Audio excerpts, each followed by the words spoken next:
Hello children, let's we go with our next part of the lesson, respiration in organisms. Let's we continue to our lesson.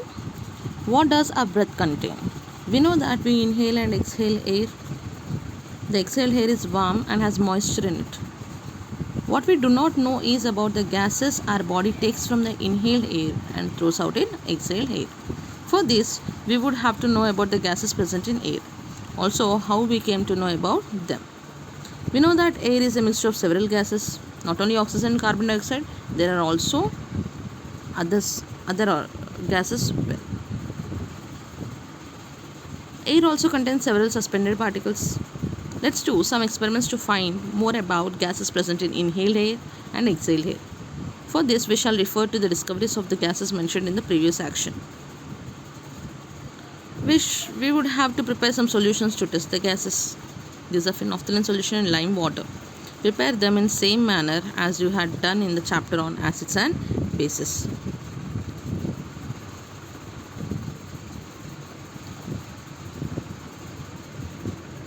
So how did we prepare the phenolphthalein solution in lime water in the lesson acids and bases? Some amount of lime water we have taken, mixed in 100 ml or 200 ml of water, and even phenolphthalein, and from that we have taken the amount. Yes, we prepared the solutions and we have taken. Let us do activity 7, gases in our breath. Set up the apparatus shown in figure 5 for this experiment. Be careful while inserting the glass tube in the cork. It could break. So take the help of your teacher to do this. Fill both the test tubes 1/4 with the phenolphthalein solution. Mark them A and B. Now repeatedly blow in and suck out air in this apparatus as shown in figure 6. You see figure 6 in this way. Here 2 glass tubes filled with the phenolphthalein solution to 1/4 of it, and into 2 rubber stops we inserted glass tubes and we attached 2 glass tubes to with using pipe. Yes, here we kept 1 glass tube into the solution, 1 glass tube not touching the solution in both the test tubes. Okay children,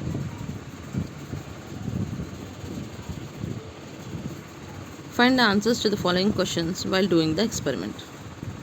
When you suck in air, through which boiling tube does the air flow into the apparatus? Did you get children question? When you suck in air, sucking means making air to move into the pipe. Is it into the pipe children? No, sucking means taking in. We are taking the air. Okay, we are not sending air into the test tube. Okay, we are taking the air from the test tube. Through which boiling tube does the air flow into the apparatus? Through which boiling tube does the air is flowing into the apparatus?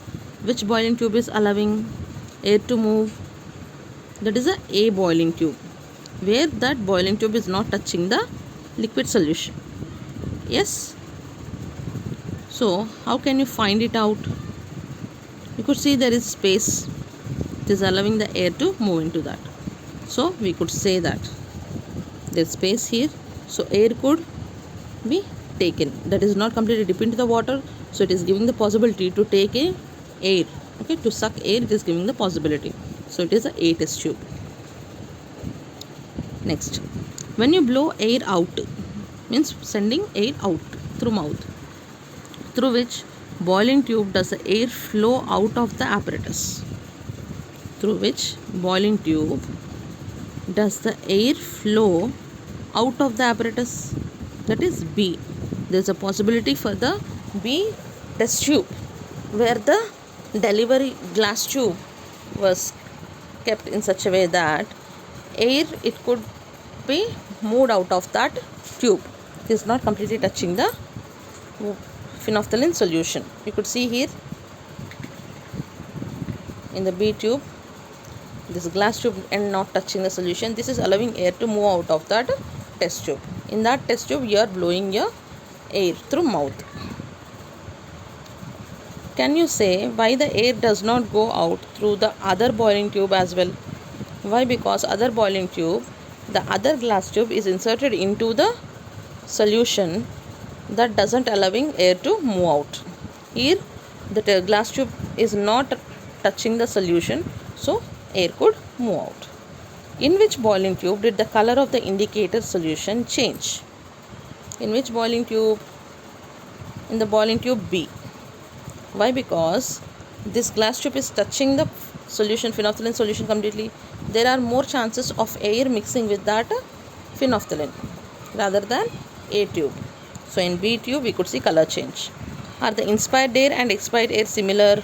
No. If they are not, what are the differences between them? Inspired air doesn't contain the air which changes the color of the solution. It contains only oxygen and other gases from air. But exhaled air contains carbon dioxide that is changing color of the phenolphthalein. Due to that we could say both are not same. Wash and clean the two boiling tubes and fill both of them with 1/4 lime water.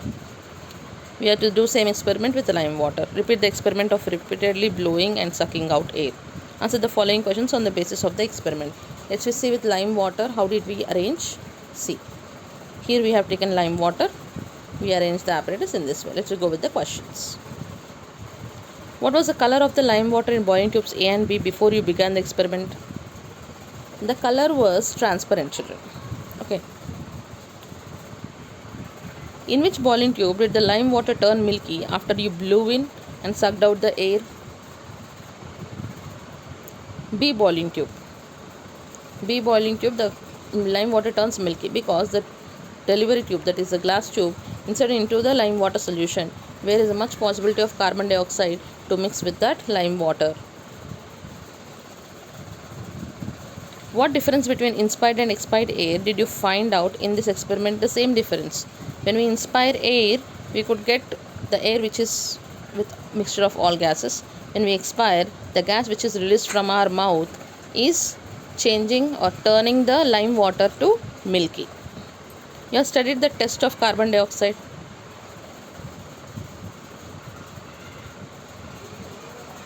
Yes, children, let's see the process description. Reaction of exhaled air with lime water. Calcium oxide easily dissolves in water with the formation of calcium hydroxide. The solution has an alkaline medium, as when the phenolphthalein indicator is added, the color changes to magenta. When the solution has exhaled air passes through it, which contains more carbon dioxide than the atmospheric air, the white sediment of calcium carbonate starts to precipitate and the solution becomes colorless as the medium becomes neutral as calcium hydroxide turns into an insoluble carbonate. What we say here, children, we have taken separately lime water. We didn't mix phenolphthalein actually in the experiment we have done. Here in this statement they are saying that phenolphthalein is added. What is phenolphthalein? It is an acid base indicator. That means it shows an acid changed to base or a base changed to acid. In acid, phenolphthalein gives colorless. In base it gives pink color. Okay, when we add this carbon dioxide on blowing, we add carbon dioxide. Carbon dioxide is an acid. Lime water, when we take it's a base, it takes pink color with phenolphthalein. When we blow air into that solution, that carbon dioxide, as it mixed into that, this pink solution changes to colorless, showing that carbon dioxide is an acid added to a base. We know the test for carbon dioxide with lime water in the section of discovery of carbon dioxide. Yes or no, children? That is, when we add carbon dioxide to lime water, it turns milky, forming calcium hydroxide. Not calcium hydroxide, it forms calcium carbonate. First it forms calcium hydroxide with the water present in lime water. Then that calcium hydroxide reacts with carbon in lime water and forms calcium carbonate. On the basis of what you learned, can you say which gas is present in exhaled air? Carbon dioxide. Can you explain how and from where this gas come into the exhaled air? From the blood. We get this from the blood. Gases. Oxygen, inhaled air consists of 210 ml of oxygen. Exhaled air consists of 165 ml of oxygen. Carbon dioxide, 0.4 ml of carbon dioxide consists in exhaled air. 40 ml consists in inhaled air, 4.4 ml. Exhaled air, 40 ml. Nitrogen and other gases, 790 ml of nitrogen and other gases in inhaled air. Exhaled air consists of 795 ml. The air we breathe in does not contain only oxygen. It is a mixture of many gases we have seen in the above table. Similarly, the air we breathe out is not only carbon dioxide, but a mixture of several gases. The quantity of gases in every 1000 ml of inhaled and exhaled air is given below. Try to state the difference between inhaled and exhaled air on the basis of activity 567 and table given above. Yes, inhaled air consists of oxygen, little amount of carbon dioxide, nitrogen and other gases. But exhaled air consists of oxygen, more amount of carbon dioxide and nitrogen and other gases. Yes, this kind of change that we see through the experiments done so far and the table, we come to know of a process that occurs beyond breathing known as respiration. Next, think. What happens to air after it reaches our lungs? Try to find out about this from your school library or your teacher. Let's see this. What happens to air after it reaches our lungs? When you inhale air or breathe in air, enters our lungs and oxygen from the air moves from lungs to your blood. At the same time, carbon dioxide, a waste gas, moves from your blood to the lungs and is exhaled, it's breathed out. This process is called as gas exchange and is essential to life. You could see oxygen moving through the nose to windpipe into the lungs, pathway of respiration in human beings. Yes, here what is happening? This oxygen is going in, carbon dioxide is given out. When this oxygen moves into the lungs, this oxygen will be taken by the blood and carbon dioxide is given to the lungs. Gaseous exchange between the lungs and blood takes place through the blood vessels. Next, breathing in other animals. You have breathing. Let us study some organisms and find out how they breathe. Fish. Observe fishes in an aquarium. Fishes continuously open and close their mouth in water. Yes or no, children? Why do the flaps on both sides of the head alternately open and close? Yes. What do the flaps contain? See, if you look below the flaps, you will see red colored gills. These are the respiratory organs of the fish. The water that enters the mouth flows through both the gills as it comes out of the flaps. The gills absorb the oxygen that is dissolved in the water. This oxygen is carried to different parts of the body. Let's see regarding the fish in detail. See, mammals breathe through lungs. Yes, children, like human being, cow, cat, duck. Reptiles and birds also breathe through lungs. There are a number of animals that do not have lungs. They have some other organ for breathing. Like these all: fish, frog, butterfly, housefly. In that we go with fish. A fish takes in oxygen that is dissolved in water. It has special organs called gills that help it to do that. See, these are gills. See, here we have the gills. This reddish lined one seen through skin. Okay, it is having a flap over it. Under the flap we see this. Oxygen moves in and carbon dioxide comes from the gills. Oxygen moves through mouth. See, these are the gills of a fish. Next, go with another organism, that is frog. In class 6 we have studied that frog is able to stay on land, in water and even underground. So now, children, now let's see regarding fish. Frog. Fish we completed. Frog. How does it manage to do so? To breathe on land, it has lungs, but it goes deep underground and sleeps twice every year. Its moist skin takes over the function of its lungs. In baby frogs or tadpoles, there are special organs like that of fishes, gills. Tadpoles, they have gills. These gills help them to breathe in water by taking in air dissolved in water. Tadpoles of the frog live only in water, but the frog lives either on land or in water. Sometimes you may see frogs under the soil also. Think, how does the frog respire under the soil? Let's see. See, frog, it's an amphibian. It lives in water and on land. On land, frog respires through lungs. In water, frog respires through their skin. Next we go with cockroach. A cockroach has small opening on the sides of its body. Other insects have similar openings. On the underside of the cockroach, in each segment there are small holes which are connected through the respiratory tubes in a network. These help the cockroach to breathe. These holes are called spiracles.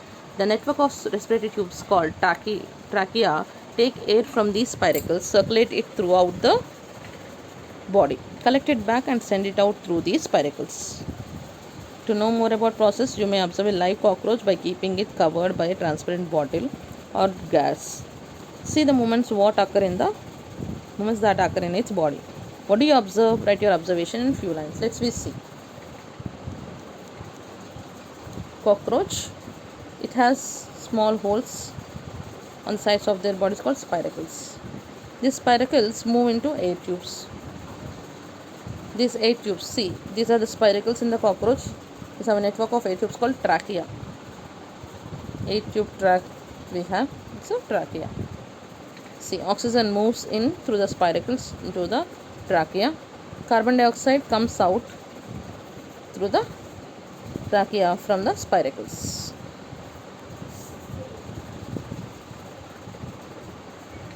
Now let's go with earthworm. Earthworms breathe through their skin.